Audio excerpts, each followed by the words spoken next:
Supreme কোর্টের ইতিহাসের এই ৭০-৭৫ বছরের ইতিহাসে এই প্রথম তারা একটি নিরপেক্ষ নির্বাচন না করে একদলীয় নির্বাচন করছে। আমি মনে করি যে অবস্থায় তারা চলে গেছে, নির্বাচন করে বাড়ির সদস্যদের কোটি কোটি টাকা নষ্ট না করে, লক্ষ লক্ষ টাকা নষ্ট না করে তারা নিজেদের নাম ঘোষণা করে দিলেই পারে, যেহেতু তারা এখন ক্ষমতায় আছে।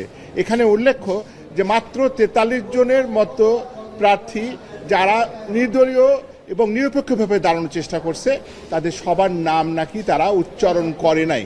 কেন করে নাই তাও বলেনি। যা কিছু ঘটছে এখন সব অবৈধ ঘটছে, অনৈতিক ঘটছে, যেটা আশা করা যায় না। স্বাধীনতার পর সুপ্রিম কোর্ট বার অ্যাসোসিয়েশন দেশের সবচেয়ে বড় একটা অর্গানাইজেশন, সেই অর্গানাইজেশনের আইনজীবীরা যদি বিচার না পায়, তাহলে তারা জনগণের জন্য কি বিচার এনে দিবে আমি ঠিক জানি না।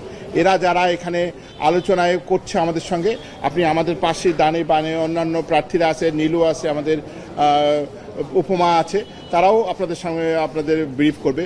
আমি এক লাইনে বলে শেষ করে দিচ্ছি যে এটা অবৈধ, এটা অন্যায় এবং এটা মেনে নেওয়া যায় না। এটা কোনো অবস্থাতেই মেনে নেওয়া যায় না যে নির্দলীয় ইলেকশন তারা করতে দিবে না, এবং কোনো কারণ ছাড়া।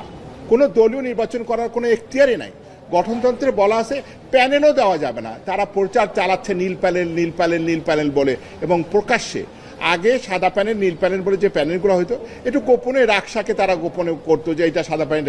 এখন তারা আর কোনো কিছু মানছে না, তারা নীল প্যানেলের পক্ষে আন্দোলন করতেছে, নীল প্যানেল, নীল প্যানেল করে মিছিল করতেছে। তো আমি মনে করি এই সুপ্রিম কোর্টের এই অবৈধ ইলেকশন বন্ধ হওয়া উচিত, এবং যারা যারা প্রার্থী এখানে নির্দলীয়ভাবে প্রার্থীতা নমিনেশন পেপার সাবমিট করছে, তাদের সবার ইলেকশন করতে দেওয়া উচিত। ইলেকশন করার 3টি শর্ত।